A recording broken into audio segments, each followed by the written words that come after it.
welcome to the Alley Report, part of the Service Department. Today we're talking to Matt Wildasin, author of Gore, multiple volumes of Horrors Untold, and his latest, The Vast. Um, I'm glad you're on here, and if you want to, tell the audience a little bit about The Vast. Yeah, well, first, thank you for having me on. I really appreciate you going above and beyond to get me on the show. um, so the Vast, I have a copy of it right there. That's Nice. what it looks like. Um, Hey, the Vast is it's my most personal book that I've written to date. It deals a lot with my lifelong fight with I wouldn't say crippling depression, but it's pretty severe. And any of my close friends that know me, or like even friends in the writing community, have talked to me from time to time. There are times when it flares up, and it can get bad. And I've several times almost walked away from everything just because it makes me believe a lot of things that aren't true. yeah, And I've been wanting to find ways to fight that for the longest time. To I don't think I'll ever completely improve it, but I wanted to at least try to face it in a way that could show me that I'm stronger than it. So that was the avenue of this book. It was an outlet for me to get down a lot of my past troubles, get them on paper, and then I can close it and put it on a shelf somewhere, like a finality to it. yeah. And if there's a day where I feel like I need to face that again, it's there, and I can take that journey once again to remind myself where I am versus where I came from. Yeah. I mean, that's definitely something like when I'm reading it, I've read a lot of your books and it feels very different from them. It feels very personal. And you talked about, depression making you, believe things that aren't true. And the protagonist of the vast, there's a constant shifting reality. The ground's always moving, he's moving through time, past, trauma, all these things. Right. So there is always a question of, what do you believe when you're in these, headspaces? And I don't Right. know, and it can be very this book can be heart shattering at times, but it's amazing so far. I'm about halfway, well, a little more than halfway through, but I highly recommend it. So. Well, I appreciate that. I'm happy. I'm happy you've made it halfway through. There's some people that I've asked to review it, and they've told me like this is going to take a little bit because it's like some of this stuff is close to what they're dealing with in life. Yeah, So I totally understand that. And anybody who makes it the whole way through and gives me a review, I'm like, thank you so much, because like even if you have a grasp on your mental health and you don't suffer from some of that like other people do, like you would be lacking empathy if you read through a book such as this and not feel something at the end of it, yeah, I would say. yeah. And I'm not trying to say like, oh, this is the challenge, go read it and see if you don't feel anything. Um, but I'm just like, I feel like if you make it through it's I consider that like a really great like applause for me in a sense, because it's like, now a little bit something more about me than just Yeah. I'm a guy who writes horror stories. And also, I mean, for a lot of readers, there may be hey, I'm not the only one who gets mired, and Yeah. I'm not the only one who has to deal with this, and find my way through it, and you know, Yeah, and that was, it was also another reason why I kind of dove into it as well, because everyone has their own journey with life, and even just with depression and stuff as well. But you know a lot of us do share similarities with the things that haunt us, yeah, and I thought, at the end of the day, it also could help some of those people too, that if they share the same thing as me, or just knowing that, you know like you said, you're not alone. There's other people out there that feel exactly the same way as you, or have the same feelings towards, like what you're dealing with, and how sometimes you think it's never going to end, but there is a light at the end of the tunnel. yeah, You just got to remember, like when you get to that light in the tunnel, that now you know what's there on the other side of that tunnel, and there's no yeah, reason to have to travel back through it anymore. And that's the lesson I'm trying to learn every time I deal with it. yeah. And it's tough, and I would say like if you have the means, definitely. And I'm not going to get in a political thing with this, like with the American healthcare system or anything like that. But if you have the means, please find someone to talk to. It is quite Yeah, possibly the best solution to any sort of like mental health issue. Find a professional, talk to them. Like there are millions of ways to even there's apps now that you can find like one that jives like perfect with you. yeah. I feel like on nearly all every podcast I listen to, it's like there's advertisements for different online services and things like that. Right. Which I listen to a lot of things about ghosts and cryptids, so I guess they all thought like this is who we should invest in. This is our audience. These people need help. We need the people that are looking for the sheep squatch to Yeah. learn about mental health awareness. These are long-term investments. They're gonna keep coming back. I mean, hey, a lot of people that like horror stuff, they kind of deal with it a lot more Yeah. than I wouldn't say more than other people, but I just feel like we're more open about it, Yeah. I would I say. mean, there's so many different subgenres of horror, like grief horror, especially is like that. Yeah. And like you said, there's that thing where it's like you go through these episodes of depression, and it's like you come out on the other side, but you never have that reflection. Like when you go through it again, you're not able to step back and say, "Oh, I've done this before." It's like you're too deep into it every time, and Yeah. And that's even so and even going through it and maybe finding some sort of way that it helped you when you go back through it again, you sometimes have that feeling like, well, I tried real hard the last time and I thought I fixed it. Now I'm right back here. So what does it even matter? Like, I get it. Like, it's so easy to strike out every accomplishment you ever had towards solving or learning to deal. I keep saying solving. It's not really like you can ever solve it. It's yeah, learning to deal with it and learning how to make it less of a weapon against yourself. yeah. And like every time you feel like you get a step closer, and you can just wipe that accomplishment away when you have another episode. I totally understand that, and I still do it. Like, it's just how things are. But that's again, I have to learn to work with that part of it and make it work for me instead of against me. Yeah. And oh, and the cover. I don't know, it's just a haunting cover. Maybe there's just something simple about it, but still like just grabs you like And it's the funny, and well, I wouldn't say it's the funny thing. The purpose behind it, just because it, like you said, it grabs you, but at the same time, the cover is nothing really when you really look at it. It's just paper and like shadows of torn paper and like different colors and grades and like there's rips and tears and here and there. So like it's just paper. But at the same time, you look at it and you're like, I just feel something from it. Like like yeah. when I was going through and like putting the cover together, like I was going through like all the stock image sites and I was like, nope, that doesn't work. That doesn't work. It was like for what I'm saying, like it's as simple as and it's a nothing cover. At the same time, I spent hours looking for an image that just popped up, and I'm like, that's it. That's the one I need. And like as soon as I was just like doom scrolling one night, it was probably like 3:30 in the morning. Everyone in the house is asleep except me. I'm in my office. The only thing lighting it was my computer screen. And like this just scrolls up and I'm like, finally, I can There it go to is. sleep. There I it can rest. is.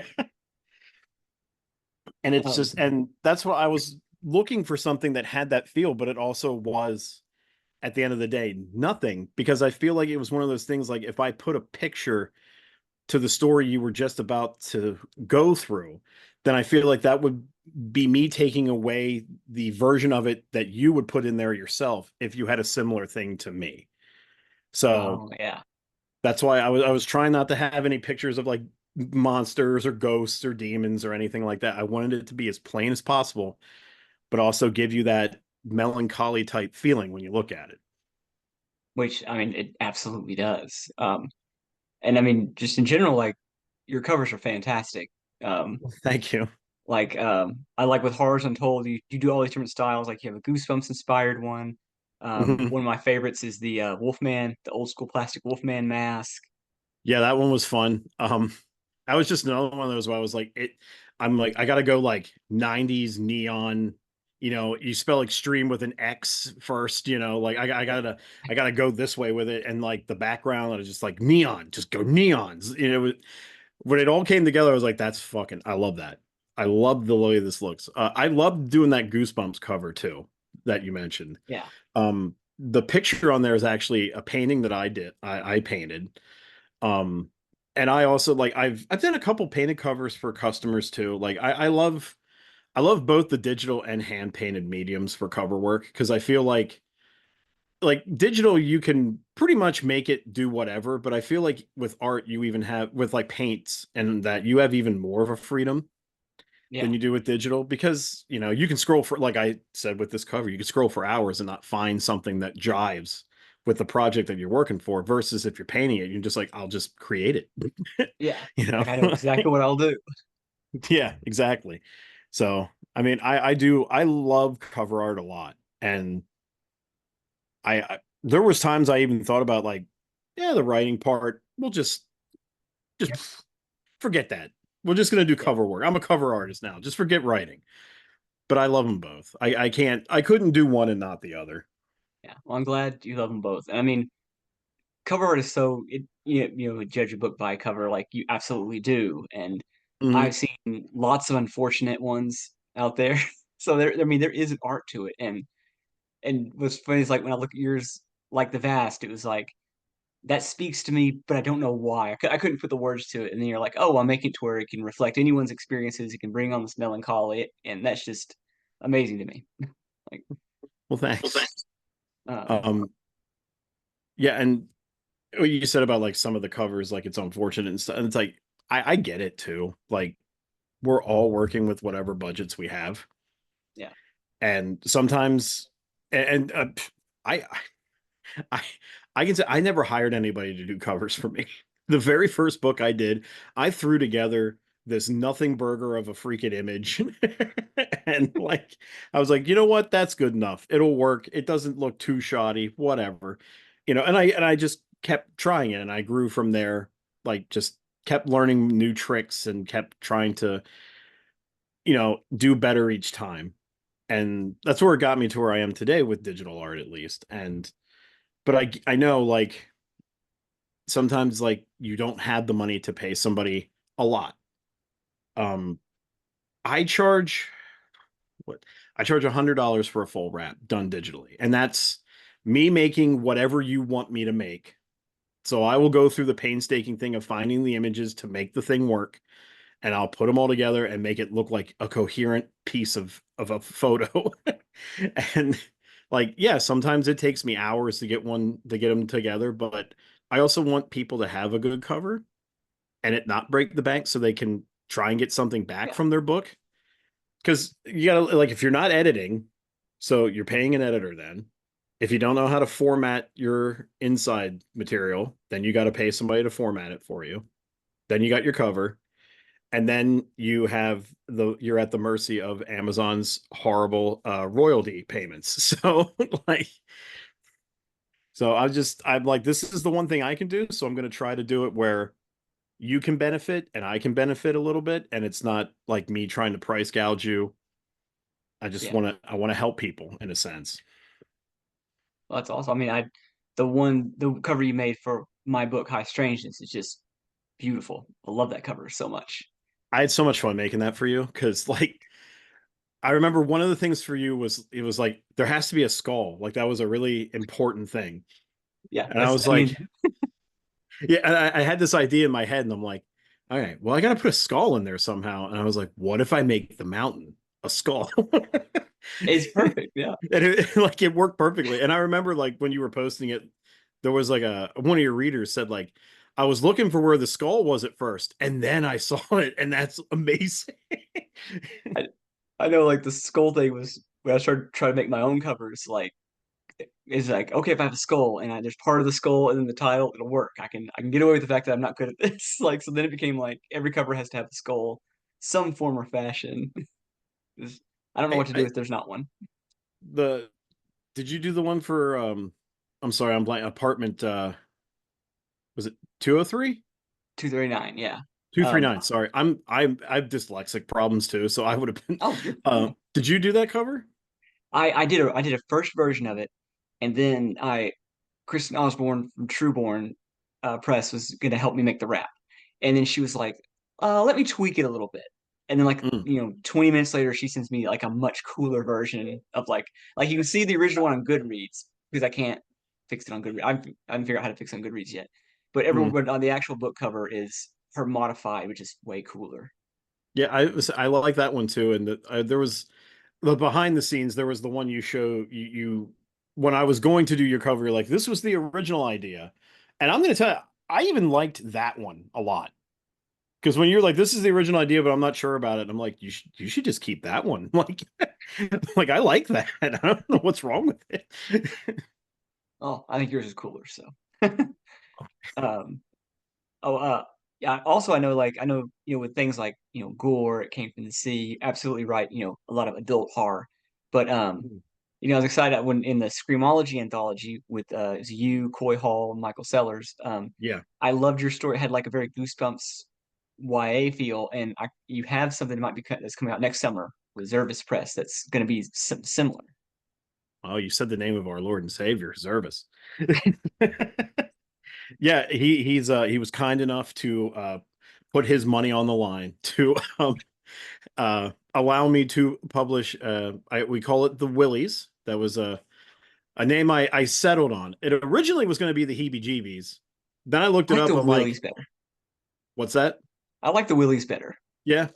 It landed on me now. Originally, I was so set on calling it the Heebie Jeebies. And then I'm like, well, before I get into this, let's do the smart legal thing. Does this exist? And yes, it does. It's in a Yeah, different country, but I'm like, I don't want to do that. So let's just, I typed in the Willies, and I'm like, the only thing I found was like a movie that Sean Austin was in back in like the 80s, you know? So I was like, I think we're good. I think yeah, we can get yeah. away with I that. I wonder about. I feel like maybe Red Letter Media watched that movie at one point. I have to look in I'm that. sure they did. They've watched everything. Yeah, like if it's horrible and put you through something, they've seen it. Um, Yeah, but as a yeah, matter of that's fact, I think you're right. I think they watched it on one of their best of the worst episodes, now that you mention it. oh, that's awesome. Yeah. But yeah, I'm excited about that you have the Willies coming out and that just that you can do both. That you can do like the horror for the older audiences and younger audiences. I mean, I I mean, I I try. There are times I don't know if I do it that well or not, but I mean that's every author feels that way. yeah, Like, that's why I tell people that are starting out, I'm like, don't edit your own work because you'll never finish editing because you'll yeah, always go back and like that sucks. And then yeah, there won't be a book by the end of it. But yeah, I mean, I enjoyed every book that I wrote. The Vast was probably the hardest thing that I have ever compiled together.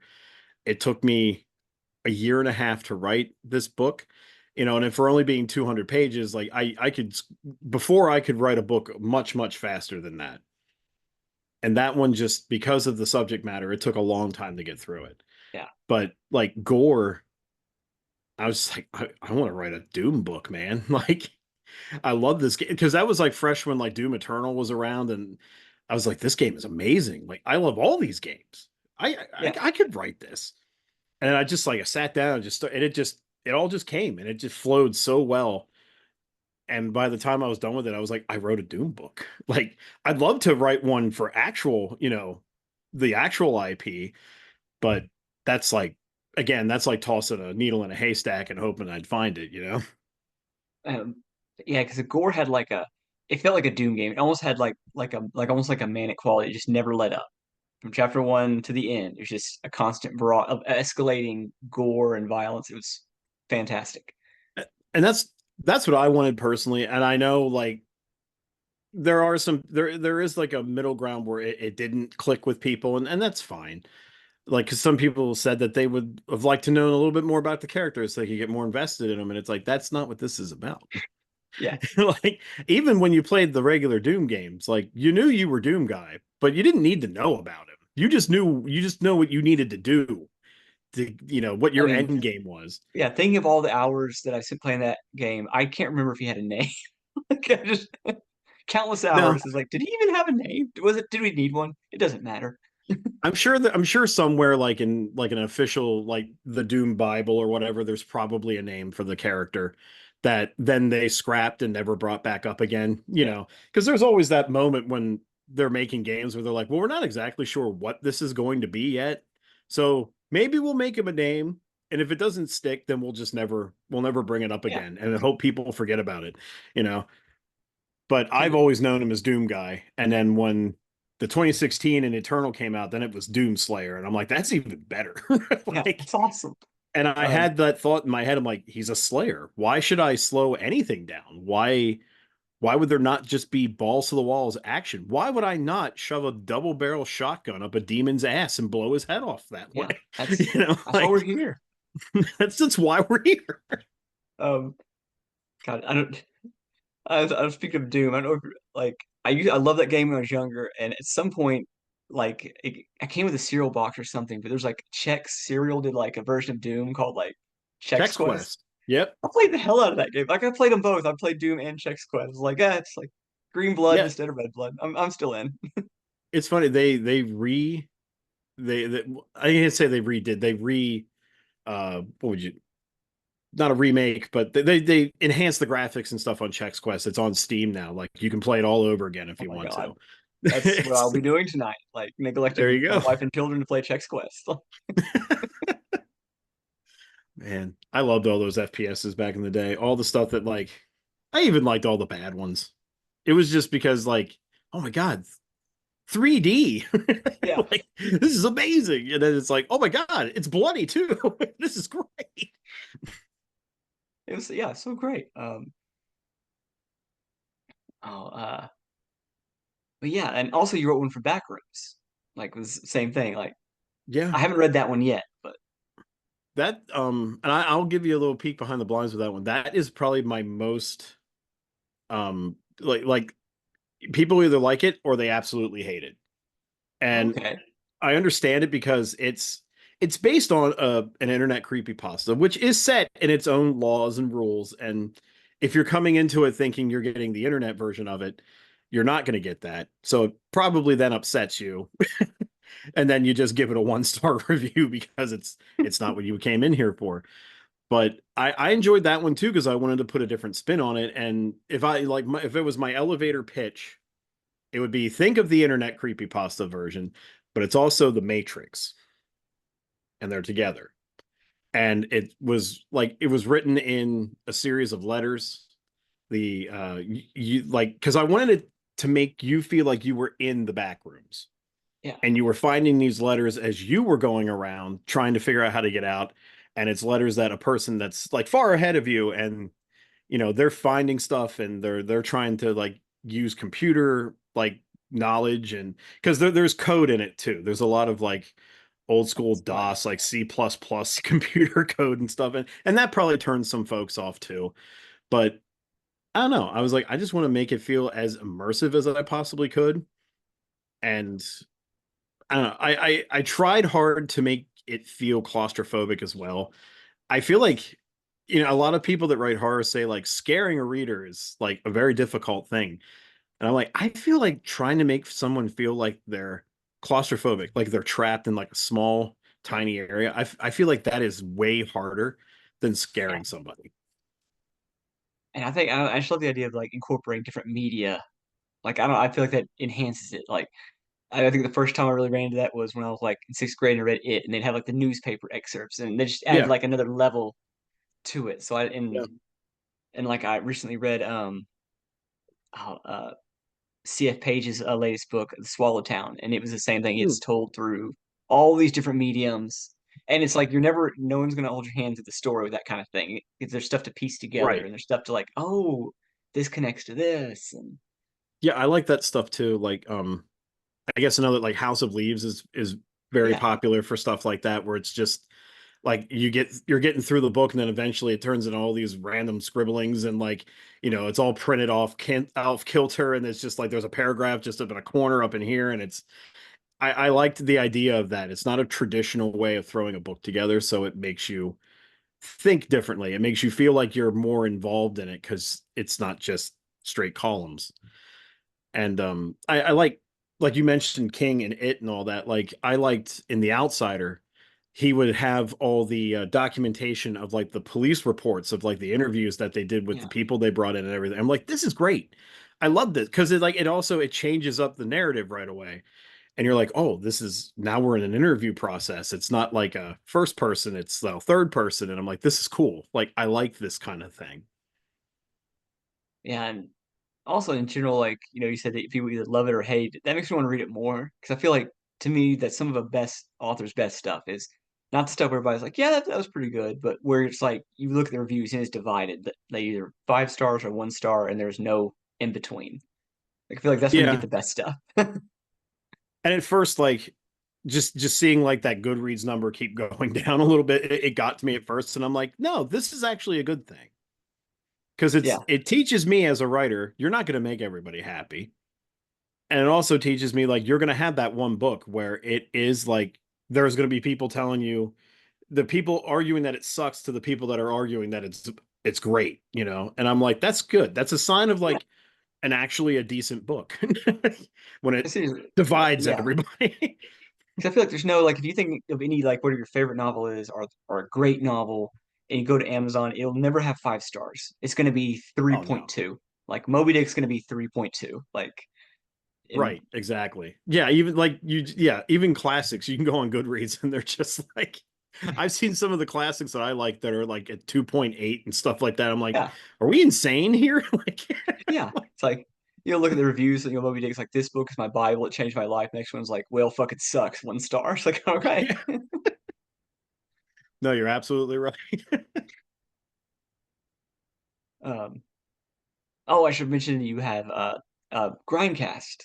You got podcasts.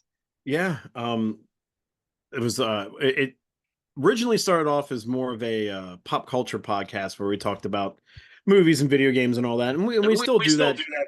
to a degree.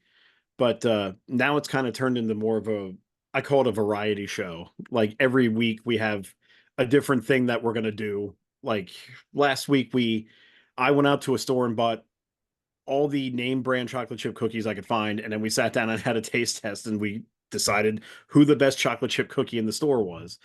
And, we have an episode where it's like a D&D campaign. Our one co-host Jason is he's the one guiding us along through it, and it's all audio based, like, and we tell a story as we're going, and like Will and I had to make decisions, and it's really fun.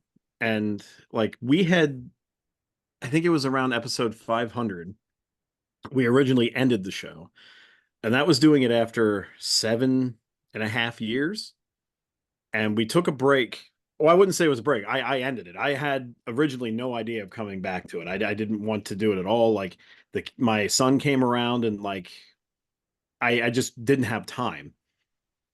And then as time went on and our recording day kept, going, and there weren't friends here, and I was missing the laughs, and they would be messaging me. They're like, "Hey man, this, I thought about this thing for a show idea." I'm like, "Yeah, that would have been fun."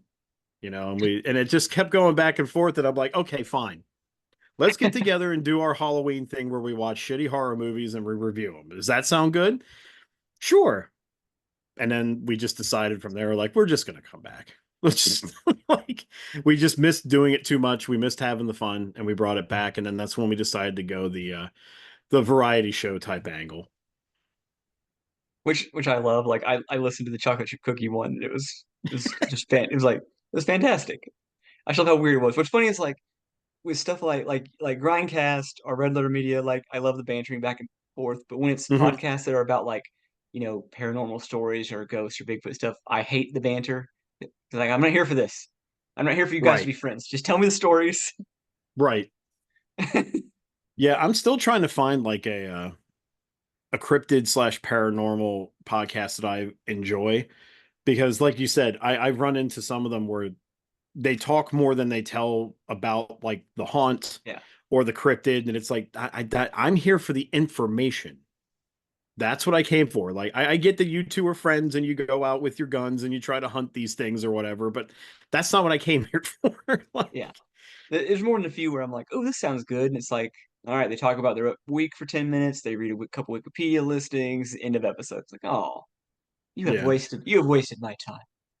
And if all you're gonna do is like read off of Wikipedia, why even bother? Like, Exactly. Oh man. Well, thank you again for coming on here. This has been great.